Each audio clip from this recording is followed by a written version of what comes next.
My name's Carrington, and as Matt just said, I lead our mobile advertising sales strategy for Europe. I've been at Google for about 7 years, but I've only been in the mobile space for 6 months. I decided to move to the mobile space from the desktop business for a number of reasons. The first reason is that I see the mobile phone as a must-have device. It's the kind of iconic thing that everybody wants at this moment in time. And as we just heard some of the app usage earlier, for me it's the modern-day Swiss Army knife. I take mine everywhere with me. I do the emails, I check work documents, I check weather reports, I book tables at restaurants, I use it as a calculator, as a notepad, and as Iqbal talked earlier as well, I also use the killer app of the phone every now and again as well. Interestingly, I think I use my phone for emails more than I do for the original intention of using it as a phone. So I think, you know, it's the must-have device and everybody really, really wants one, and you take it everywhere with you. But the thing that really excited me about the mobile space was just the pace of change that we were seeing. For me, it's very interesting that there's around 4 billion phones in the world today already.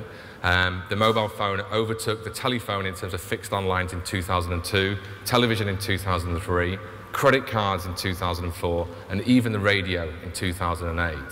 And it's very, very quickly become integrated into our modern lives. Like other forms of media, we had the exponential growth, but it took a much shorter period of time. Radio took about 36, 37 years to reach 50 million unique users. TV around 16 years, the web less time than that. And one type of smartphone, the actual iPhone, took 3 years just to reach 50 million unique users. And when you consider that there's 4 billion phones in today's world, the first billion, it took 14 years to sell that first billion. But the last billion, the fourth billion, it took less than a year for 1 billion phones to be sold around the world. And it's that pace of change that is really frightening and presents a lot of opportunities to a lot of different people. Already, there's 24% of people in the UK have a smartphone. They can connect to the web, access their emails, look for your products and services any time of the day or night when they've got that with them. That means there's around 14 million people today accessing the web. And I just want to take a step back and refer to Iqbal's presentation when he talked about Moore's Law. For me, the example I like to give is that today an iPhone is a very powerful device and costs around £400 and fits into your pocket no problem at all. If you were to build that same device in the 1970s, it would cost $1 billion to produce and would be the size of a house. And that is just Moore's laws in progress. And it's only going to get smaller and more powerful and even, you know, more of a must-have device for you. We're seeing that around 23% of all the time today spent on the web is via a mobile device. Some sites like Twitter and Facebook, more people spend time on those sites via a mobile phone than they do via a desktop. And again, this is only going to get bigger as well. It's around 32 minutes per day that people are using their mobile phone to connect to the web. So this pace of change is happening really, really quickly. And I want to give you a few examples of how much people love their phones. You've got Philippa in London, who would rather give up a body part than give up her mobile phone. And at the other end of the scale, you've got President Obama, who just had to physically have his BlackBerry prized out of his hands when he entered the White House. He had to do that for security reasons. People love their phones, as I've said, and I think sometimes people may love their phone a little bit too often. For me, I'm not sure how this works, and I don't want to dwell on it too long, but it's an interesting proposition. So this pace of change is happening really, really quickly. But for me, not all businesses are keeping up with this demand. And it reminds me, as Matt mentioned earlier, that the pace of change is happening so quickly. It's a little bit like the desktop era or the web era in the early noughties. I joined Google in 2003, and back then, many CEOs did not believe that people would buy credit cards, TV, holidays, flights, whatever it was. Many CEOs did not believe that you would buy that over the web. They just pretty much thought it was for their teenage sons and daughters, and there'd be no commercial value to it at all. Back then, the actual value of m-commerce was quite small, but as you can see here, it's grown to phenomenally quickly. It's grown by 2,300% to $251 billion. Now, will mobile do the same? Is your business being left behind? I just want to ask a couple of questions and see what people think. So, first of all, if you could raise your hand if you've bought something on the web via your mobile device. Okay, that's about 70% of the audience. That's pretty good. Hands up if you bought something over the value of £50 on your mobile device. Okay, that's about 40% of the audience. Hands up if you've got a website for the company you work for that is mobile ready, it's optimized for mobile. Okay, that's pretty good. That's about 15% of today's audience. I'm very impressed with that. Statistically, there's around 3% of the websites around the world have actually got a mobile-ready version of there. But you can see the disconnect here. About 50–60% of people have bought a big-ticket item over their mobile phone, but only about 15–20% of people make it easy for people to do so. They have a mobile-ready website that allows people to navigate around their site and buy things on a small device. And that's what we want to try and change. It's something you can change today, and that's what we want to give you the tools to do. So what do these 4 things have in common? For me, I was very surprised to learn that all 4 of these items were bought via a mobile device on the eBay platform. It happened in Q4 2009, where eBay saw a sale every 2 seconds from a mobile device on their website. And I was staggered by that. We've actually got someone from eBay in the audience today, and I'm very interested to ask him what his prediction is for how many sales they're going to make in Q4 2010 from a mobile device. Is it going to be 1 every second? Is it going to be 10 every second? But we know that the curve is getting bigger and bigger all the time. Additionally, Amazon have had a lot of success in the mobile space as well.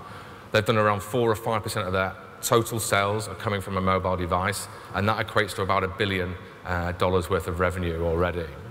And the final example I want to give you is Paddy Power, where about 10% of all their sales are coming from people using a mobile device. Now, it doesn't surprise me that those 3 companies I've just talked about there, they're all web companies. They all spotted the opportunity of the web back in the day, and very quickly they're spotting the opportunity of the mobile space, and have set their business up in a way to capitalize on that. And again, that kind of just shows the disparity between how many people have got a mobile-ready website out there today. It's not just mobile commerce that mobile phones are going to be used for as well, though. There's so many other advantages to it. This is an example from the airline industry. If you go to some of the international airports around the world, you can see companies like Lufthansa. They won't actually give you a boarding card unless you ask for one. They'll actually text you the QR code to your phone, and then you just walk along and you just scan it in there, and there's no chance of you losing your boarding card, and it's not bad for the environment either because you're saving paper. So there's always examples like this. The next example is about QR codes. Now, Matt mentioned it earlier. I'm going to talk about it a little bit later in the presentation as well, about the competition where we've got some fantastic prizes to give away by using QR codes. But this example was for Calvin Klein. They bought some very expensive real estate in New York, and they could have put up a model there, some very attractive models wearing a pair of their jeans or one of their tops, but they decided to use a QR code. And the reason why they did that is they wanted to connect with the younger generation, and they knew that the younger generation have their mobile phone with them. They're aware of what QR codes were. They'd also produced this video that was a bit too raunchy to be shown on TV. So if you scan the QR code by holding your phone up to it and using your barcode scanner, then you get taken to a destination where they actually have the full raunchy video, the uncensored video as it says here, and people can watch it and enjoy it and give feedback and contribute to it as well. And it was very, very successful for them. The final example is NFC, which is near-field communication. It works very much like an Oyster card. So instead of touching your Oyster card in to get on the tube, you'll just touch your mobile phone. And we're seeing that happening in places like South Korea already, where to pay for your underground journey, you use your phone. If you're a kid going to school or a teacher going to school, you don't have to sit and take register anymore. You just put your mobile phone over a scanner, and the school knows that you're there. And this is going to become a lot more prevalent, and it's something that a lot of companies are working on at this moment in time. Because of the love that people have for their mobile phones, there's also a great opportunity to have really engaging, an engaging method to communicate with your potential customers. The example here is Axe. We know it as Lynx in the UK, but pretty much everywhere else around the world it's known as Axe. And essentially their target audience is 16 to 25-year-old males. They did a lot of research and worked out how could they use the mobile phone as a mechanism to communicate with their target audience. And they thought, well, a lot of people use their phone as an alarm clock, around 80% of people in Korea. So what they did is they built an app. And because they're targeting 16 to 25-year-olds, what they did is that you download the app, which is an alarm clock, and you can choose the woman who appears on the screen to wake you up, and there's a choice of 24 women. And then you can actually choose the woman who, that woman actually then gives you a call in the morning. You set your alarm for 7 o'clock, your phone will ring, you answer it, and you've got a woman saying, hey Ian, time to get up. And if you choose a different woman, it's, hey lazy bones, get up out of bed now. I haven't got this app myself, I'm paraphrasing, honest. But it's a great way to build that engagement to an audience that they know are going to be interested in seeing it. Location is also going to be really big, and it's one of the big bets that Google is making as well. A third of all queries that we see on mobile devices have a local intent. And I think that just kind of shows that people are very interested in finding information that's very near to them at that moment in time. Mobile phones also have GPSs, so there's an opportunity there for advertisers to know where when a user is near one of their stores and to start sending them coupons or promotion material. So maybe they could get a 10% discount off a restaurant or 25% discount off a pair of jeans. But we think this is going to become very, very prevalent. A lot of people in my generation and older, we don't feel very comfortable about giving our location on phones. But a lot of the younger generation have no problem about doing that, and I'm sure that we won't in future times as well. This is a picture of me on my wedding day with my niece and nephew, and I just wanted to demonstrate how much people love phones. I take mine everywhere with me. I can entertain my niece and nephew with it. I have it with me at all times, and I think there's a real opportunity for advertisers to play on that love and the affinity that people have for their mobile phones. And at the moment, I'm not seeing a lot of this. What we are seeing a lot of is that people love to search.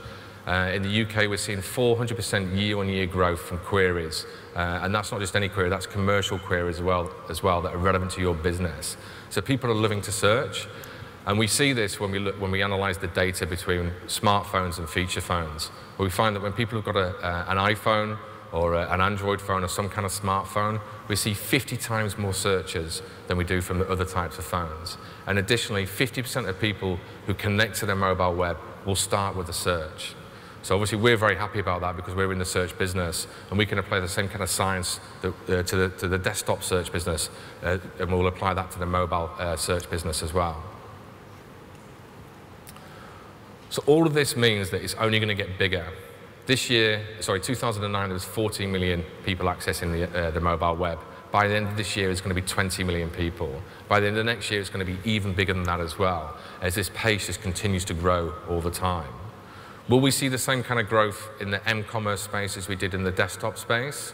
At the moment, it's 500 million, but within 4 years, it's going to grow to by 400% to 2.8 billion pounds. So it's getting there, but we're at this embryonic stage. It's very nascent, but there's an opportunity for businesses to capture this market by working with us and other companies in this space. So at the moment, whenever I leave my home, I have to go, keys, wallet, mobile phone. I've got it all, I can leave the house. How quickly did the mobile phone come into that, to that routine that you have? Very, very fast, I imagine, for most people.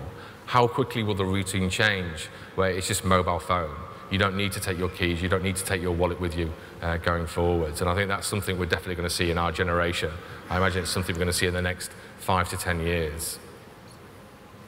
So what can businesses do? Everyone knows that mobile phones are prevalent, everyone's using them. We've had a few false dawns of mobile advertising in the mobile web space, but because of smartphones, because you can access the web and do whatever you want to do on a desktop, you can do that on a mobile phone, it is going to get big. So what can consumers do? Well, we've developed this framework at Google. It's a very simple framework, and we think that it can apply to a lot of businesses here. It's something that we use for ourselves. So we've developed this thing called the 4 Bs, and the first one is be clear. Now, we've made a few comparisons to desktop earlier on in the presentation. I think back in the day when people first started getting involved in search advertising or digital advertising, they were put down in the basement. They weren't allowed to talk to the other people in marketing who did the cool stuff like TV and radio and outdoor. Don't let mobile be the same, and give it to the grown-ups in the marketing organization and be very, very clear about what your strategy is. Is it about having people come and buy things on your website? Is it about engaging people with apps? Is it about brochure downloads? Be very clear what your strategy is and treat it like any other medium that's out there. And once you've been very clear about what your strategy is, it's very, very important to be ready for when people come. So I just want to give you an example of a site that I think is very good and works very, very well for me. So if we could just go to the overhead projector. Oh, fantastic. So this is the Amazon site. I get there by typing it into the browser or via a search engine or whatever way it is through one of my bookmarks. And this is the screen that I'm presented with. Now, their typical site, desktop site, has lots and lots of product information there, lots and lots of links on there. But they know as a mobile user, I'm going to find that very confusing. So they tailor their site accordingly to me. It already knows who I am, so it says, welcome me in. It gives me some recommendations. It's a bit embarrassing that I've only got sci-fi books as my recommendations. I wish it was something a bit more interesting. But you can see that they're quite large. And if I want to click on one of them, you know, I don't have fat finger problem. I can just click on it straight away, and it takes me to that information. If I then want to buy something, it's just very easy. I click again, and it's there. And what they do is they don't have complicated forms. Whenever you click a link, it's a very big link. It's a big touchpad. If it's a menu, when I have to choose something, it's not like I have to type it in. They give me a choice with a drop-down menu. I think it's so important to have that kind of site. We call this kind of site running on rails. And the reason for that is that I just scroll up and down and all the information's there. I don't have to scroll left or right or do anything there because I know that's very difficult on a mobile phone. So there should be more sites running on rails. Like I say, I was very happy to hear there's about 10–15% of people who have that kind of site in the audience today, but there's a big opportunity in a lot of companies that don't have that. So if we could just go back to the presentation again. A mobile site might not be the right thing for you to do. A lot of people say to me, oh, we're going to build an iPhone app. And I say, well, why are you doing that? And they often don't give me a real kind of strategy as to why they're doing that. They often say, well, you know, I love my iPhone, I go there all the time, or everyone else is building an iPhone app. And that's not necessarily the right thing to do. It's not necessarily the wrong thing to do either. You know, it should be defined in what your be clear strategy is about what kind of site you build. But the example I give between apps and the website is that often the apps are about brand engagement, like the alarm clock we saw earlier, or it's about client retention. The mobile web space is about new customer acquisition. It's about commerce. And the example I like to give is with the Ash Cloud. These are the kind of increasing queries for both mobile and desktop we saw when the Ash Cloud was happening. And essentially, if you're stuck in an airport and you want to get the next flight home, you're not going to go to the iTunes store and download an app and install it on your phone and then search within the app and book a flight. You just want that information as quickly as possible, and you're going to go straight to the web, and you're going to go ahead and buy something from the web, e.g. the next flight to take you home. So like I say, we see the apps as retention and engagement, mobile web space as commerce. So it's up to you which one you want to do, and it depends on your strategy, but both should have an option on there. In case you're interested as well, the app space and the mobile web space are growing at pretty much the same rate. We're seeing, you know, things double every year, and they're growing at exactly the same rate. So it's not like one's overtaking the other. And I think we've got Nick from Autotrader who's going to give his insights into what consumers do on an app and what consumers do on the web space when they come to the Autotrader site. The next example is Be Found. And what we mean by this is that when people are looking for your goods and services, make sure you're optimized for mobile. And if there's one thing you could take away from today's presentation, it would be to optimize for mobile. Here's an example of some of the advertising options that we have. I'm only going to talk about the top left-hand one, which is when someone types in Marks & Spencer's onto Google on their mobile phone, that's the advert they see. And the very interesting thing for this is that it says mobile in the creative. Now that works very well for me as a user, because again, it's like the Amazon example. I know I'm going to have a bad experience if I just go to their normal site, but they know I'm on a mobile phone, so I'm going to be much more likely to click on that because I'm going to be taken through to a site that's going to be optimized for the mobile device. And I think that's one thing that everyone can do today. There's other advertising opportunities like click-to-call and hyper-local and click-to-download as well. And we can talk about these I'll happily talk about these with you at the break, or my team can talk about them as well. But that search business, many of you are appearing on these search terms already, but not being optimized for mobile. And what we would like to suggest to people to do is to actually have separated out campaigns. You have one campaign in your AdWords interface targeting desktop, and you have one campaign targeting mobile. Now, we don't expect you guys to do this yourself, obviously, but it'd be really good for you to go back to your office and challenge the people in your marketing team, or challenge the mobile guy. What are we doing to optimize for mobile today? Now, there's a lot of efficiencies if you do optimize for mobile. We see a 43% increase in conversion rate from mobile campaigns compared to desktop campaigns. Again, in the case studies, we're going to hear about some of the immediacy and distressed nature of the purchases that we have on mobile phones, but that's a massive increase. If you could increase your conversion rate by 43% on your desktop business, you'd do it tomorrow. At the moment, mobile may be 5% or 10% of your business like it is with Amazon, but tomorrow it's going to be much bigger than that, so start getting the learnings in today. We also see increases in click-through rates, and again, we see a 15% reduction in cost per acquisitions as well. So there's a lot of benefits in doing that. And then the final B that we have is be smart. And essentially what we mean by this is just don't ignore the mobile opportunity. Apply the same science and rigor to your mobile business as you do to the desktop business. Whenever you've got teams of people back in your office who analyze every single piece of traffic who come to your website.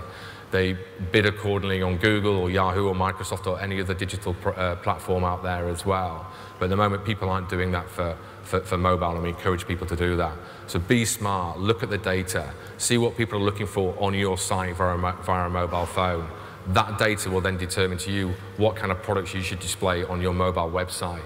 If you take people like Interflora, for example, they have about 50 different types of flowers on their homepage, but on the mobile web page they only have 3 types of flowers, because they know that a lot of blokes who are buying flowers on Mother's Day or Valentine's Day only know roses, chrysanthemums, and probably lilies or something like that, so they don't bother having more types of flowers on there. Use that data you've got today to determine what your website should look like. So just to summarize the 4 Bs and what you should be doing today, be clear. Develop your web strategy. Be ready for when people come to your website. Is it a landing page? Is it an app? Is it a full-blown m-commerce website? Be found, optimize your campaigns, and be smart, understand the data. I want to say all of that again, but I'm not. I'm just going to say that the mobile space is getting bigger, and it's only going to get bigger and bigger and bigger as more people use it as well.